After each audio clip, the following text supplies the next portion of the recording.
Assalamualaikum warahmatullahi wabarakatuh. Alhamdulillahilladzi arsala rasulahu bil huda wa dinil haq lidhhirahu 'ala dini kulli. Asyhadu an la ilaha illallah wahdahu la syarikalah. Asyhadu anna Muhammadan abduhu wa rasuluh la nabiyya wa la rasulahu ba'da.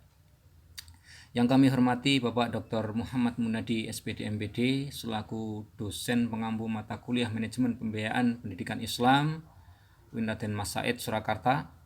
Yang kami banggakan segenap rekan-rekan mahasiswa pasca sarjana UIN Raden Mas Said Prodi Manajemen Pendidikan Islam tahun 2022.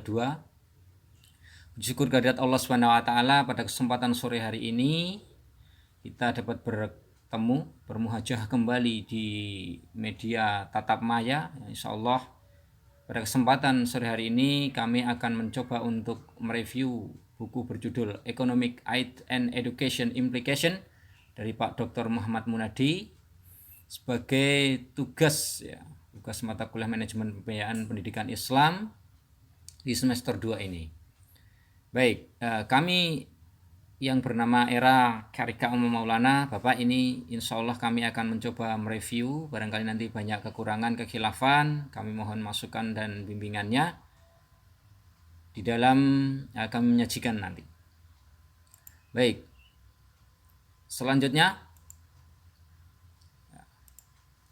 latar belakang sesuai dengan apa yang ditugaskan oleh beliau Bapak Dr. Muhammad Munadi, bahwa ada beberapa buku yang beliau share di dalam grup.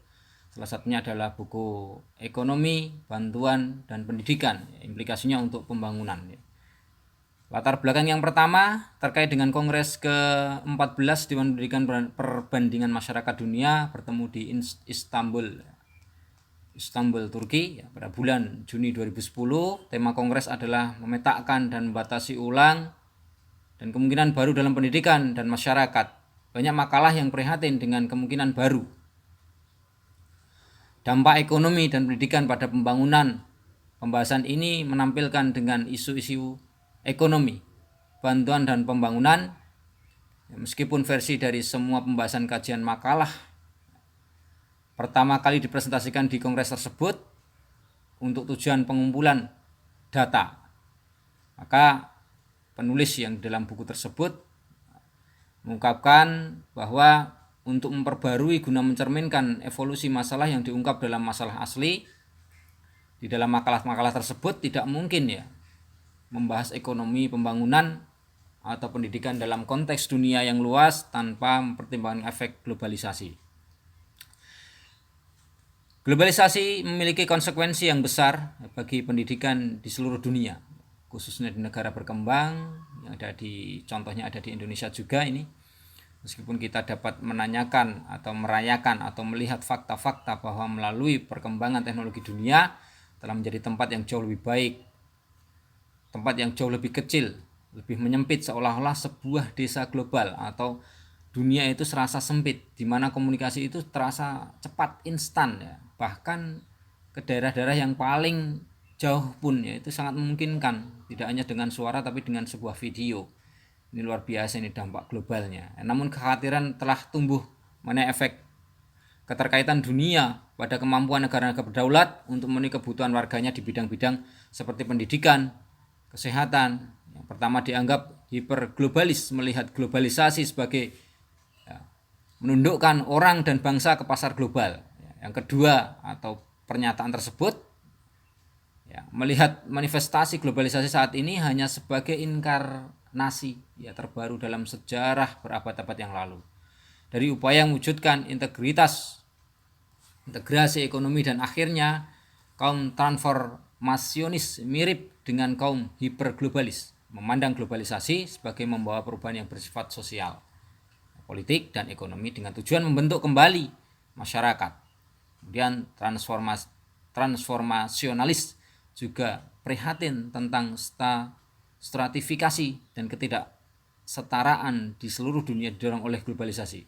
Menurut Health tahun 99 dikutip dalam Bray 2005 halaman 36. Dengan demikian dapat dianggap sebagai proses menghidupkan kembali kolonialisme atau akibat dari kepentingan pribadi kapitalisme global. Rekan-rekanku yang saudara hormati Allah Subhanahu wa taala, pada kesempatan yang berbahagia ini kita coba untuk mereview hasil dari apa yang saya baca, buku yang di-share oleh beliau Pak Doktor.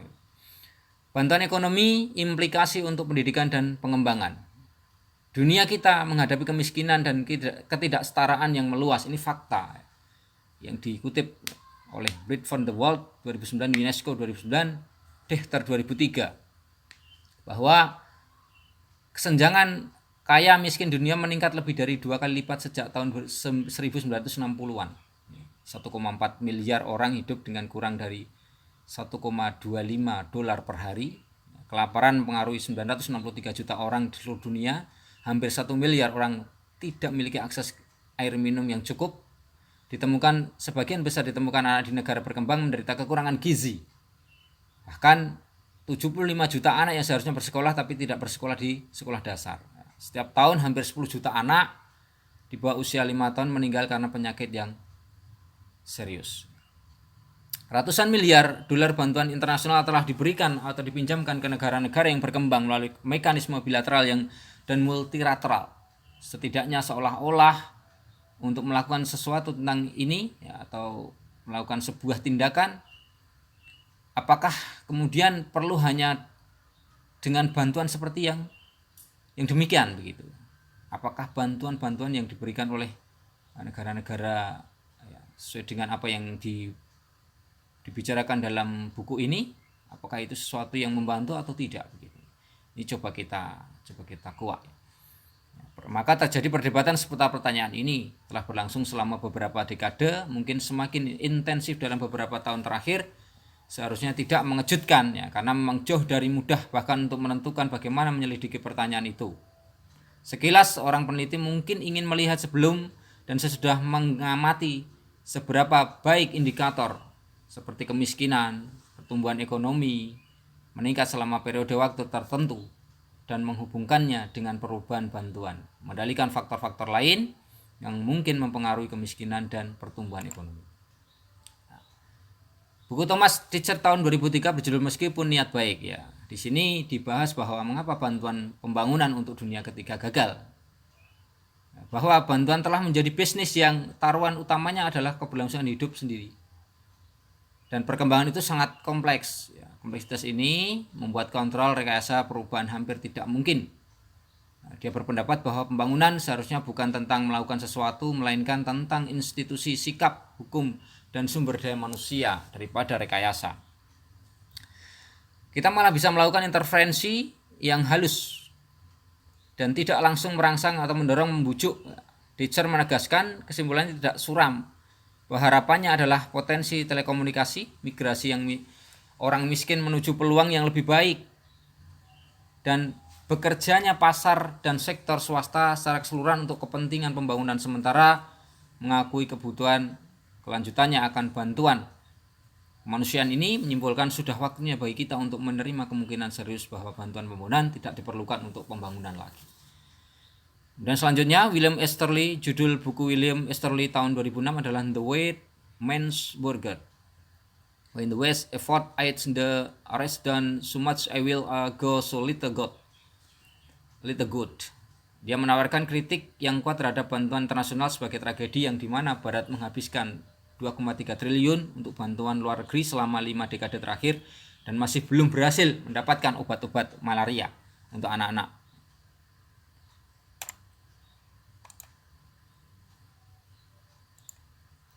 Bantuan ekonomi implikasi untuk pendidikan dan pengembangan. Next. Kemudian ada sebuah diskusi mengatakan bahwa jadi apa yang harus kita lakukan dari semua ini? Jelas semua penulis menawarkan beberapa analisis suram terkait dengan kesimpulan yang menyedihkan. Tentu saja ini tidak mengejutkan karena kondisi kemiskinan dan ketidaksejahteraan global saat ini akan terus berlangsung. Bahkan orang akan berharap bahwa 60 tahun bantuan internasional akan membawa keperbaikan yang jelas. Namun hal terbalik yang dikatakan siapapun adalah bahwa situasi menjadi jauh lebih buruk daripada seorang jika dia tidak mendapatkan bantuan dan hanya Riddle yang membuat argumen ini secara eksplisit. Namun buku-buku ini berbeda satu sama yang lain. Kami merasa berguna untuk membagi dunia ekonomi politik ke dalam 3 paradigma: neoliberalis, liberal, progresif. Neoliberalisme yang mendominasi saat ini berfokus pada solusi pasar, mengkritik efisiensi dan kesetaraan intervensi pemerintah. Perspektif liberal menawarkan pengakuan yang lebih besar terhadap intervensi pemerintah. Perspektif liberal menawarkan pengakuan yang lebih besar terhadap inefisiensi dan ketidaksetaraan pasar yang lebih percaya pada pemerintah. Akhirnya, perspektif progresif berfokus pada sifat reproduktif pasar dan negara di bawah struktur sistem dunia saat ini, seperti kapitalis, patriarkis, dan rasisme, dan lebih mengandalkan transformasi bahwa melalui bentuk demokrasi, aksi kolektif yang lebih partisipatif. Perlu dicatat bahwa paradigma ini beberapa hal lebih berkelanjutan dan tumpang tindih daripada saling eksklusif. Kemudian selanjutnya, implikasi untuk bantuan pembangunan dan pendidikan dibutuhkan lebih banyak uang. Bahwa di dunia sekarang ini sudah menjadi mode untuk mengatakan manajemen yang lebih baik dan akuntabilitas yang lebih kuat, bukan uang yang dibutuhkan untuk memperbaiki masalah pembangunan. Mentalitas ini telah menjadi alasan untuk tidak bertindak. Tentu saja lebih banyak uang yang dibutuhkan. Lebih banyak lagi negara-negara kayak menghabiskan kurang dari 1% dari PDB untuk ODA. Artinya dalam pernyataan yang ada di sini mengatakan bahwa manajemen yang lebih baik dan akuntabilitas yang lebih baik itu jauh lebih diutamakan, bukan sekedar hanya bantuan uang. Kemudian geopolitis pada bantuan pendidikan dari perang dingin ke perang kudus. Panjang tahun 1980-an dan awal 90-an, bantuan pembangunan untuk pendidikan di negara-negara berpenghasilan rendah sering diberikan dengan syarat bahwa pemerintah menerapkan serangkaian reformasi pendidikan neoliberal terkait dengan kebijakan, penyesuaian struktural, penghematan fiskal. Banyak kritisi menentang penekanan kelebihan pada ekonomi yang mendorong reformasi ini, baik dalam hal efek penghematan fiskal, sistem pendidikan yang sudah dibiayai, dan ketergantungan terhadap modal manusia menghitung perkiraan tingkat pengembalian pendidikan. Kemudian dari perang dingin ke perang baru melawan teror, geopolitik baru pembangunan. Dalam banyak hal bantuan pembangunan selalu bersifat politis, pasti, dan politisasi. Pembangunan seharusnya tidak tidak mengejutkan karena informasi ini sudah banyak bergulir di antara kita. Selama periode kolonial, persediaan mekanisme kunci di mana kekuasaan asing dipertahankan, dan selama periode pasca Perang Dunia Kedua, bantuan tampaknya telah dialokasikan sebagian besar atas dasar di mana sebuah negara berdiri konfrontasi perang dingin dengan hebat. Geopolitik baru bantuan pendidikan dari perang dingin ke perang. Sejak berakhirnya perang dingin, kita mulai melihat efek dari berakhirnya bipolarisme dalam hubungan internasional, dengan pertama-tama turunnya bantuan pembangunan secara keseluruhan, kemudian bergeser fokus pada kebijakan pembangunan dan kebijakan pendidikan terhadap negara-negara yang berpenduduk yang kurang berkembang pada kelompoknya. Ini sudah jelas sekali bahwa di dalam proses menurunkan sebuah bantuan dalam negara-negara berkembang, terutama dalam bidang ekonomi, dalam bidang pembangunan, ataupun dalam bidang pendidikan, ini sangat berpengaruh sekali dalam proses perkembangan suatu negara yang berkembang tentunya. Kemudian selanjutnya memahami naiknya bantuan pendidikan di zona konflik. Di zona konflik, kita tahu bahwa zona konflik itu sangat indikasi dengan sesuatu yang harus segera diperbaiki. Artinya kan puing-puing, kemudian ada kerugian-kerugian yang sangat besar. Di sini negara sangat membutuhkan bantuan dari luar negeri. Maka sasaran dari politik neoliberalisme di sini sangat cocok. Sasaran empuknya adalah negara-negara yang zona-zona konflik. Dan juga kita tahu bahwa di dalam proses turunnya sebuah bantuan yang ada di World Bank Dunia ini sangat luar biasa. Hari ini tidak bisa terbendung. Bahkan kami yang di bagian Kementerian Agama di bidang pendidikan sangat merasakan sekali bahwa bantuan itu dipaksa harus mengajukan dengan berbagai pertimbangan yang sangat luar biasa, syarat yang sangat luar biasa, dengan berbagai LPJ yang sangat luar biasa. Ini tentu sangat merugikan sekali dalam dunia pendidikan, sehingga kami sebagai seorang guru tentu mempunyai peran ganda atau beban ganda yang mestinya kita lebih fokus untuk mendidik anak-anak didik kita, tapi justru kita malah ikut terkena efek dari bantuan ekonomi yang tentu ini sangat merugikan bagi kita semuanya. Baik, kesimpulannya, sebagian besar peneliti di akhir dengan panggilan untuk penelitian lebih lanjut ya. Pasti akan ada penelitian lebih lanjut, mendalam. Sayangnya sebagian besar penelitian menawarkan sedikit panduan tentang apa yang harus dilakukan, seperti yang ditemukan oleh Esterly 2008, literatur tentang pembantuan dan pertumbuhan begitu penuh dengan hasil yang kontradiktif sehingga orang dapat menemukan dukungan untuk hampir semua klaim. Ini karena sebagian besar peneliti didorong secara ideologis dan rentan terhadap penambangan data. Bahkan lebih penting lagi, kurangnya temuan yang disepakati melekat dalam penelitian kuantitatif. Indikator yang kami mulai dengan makalah ini sangat mengerikan. Saat ini jutaan orang sekarat dan mati sia-sia. Jutaan lain nyaris tidak bertahan hidup di pinggiran relatif sedikit sumber daya yang dibutuhkan untuk mengubah ini. Mekanisme pasar tidak bekerja untuk meliarkan orang-orang bantuan tidak cukup dan salah arah tentunya. Transformasi adalah mungkin, ya, proses perubahan kita ini sangat mungkin. Kita dapat membalikkan keadaan ini dan menjadikan abad ke-21 sebagai abad pertama yang adil dan manusiawi. Dan yang kedua, ada narasi populer tentang sejarah bantuan untuk pendidikan yang kira-kira seperti ini. Selama Perang Dingin, bantuan untuk pendidikan dipandang sangat dipolitisasi, seringkali tidak memiliki prinsip pembangunan pada intinya, dan malah diarahkan pada sekutu dan perang melawan komunisme. Runtuhnya Uni Soviet pasca tahun 1990 akhirnya mengarah pada kemungkinan memfokuskan bantuan pada kemiskinan dan mengumpulkan sumber daya menuju tujuan tersebut. Namun sekarang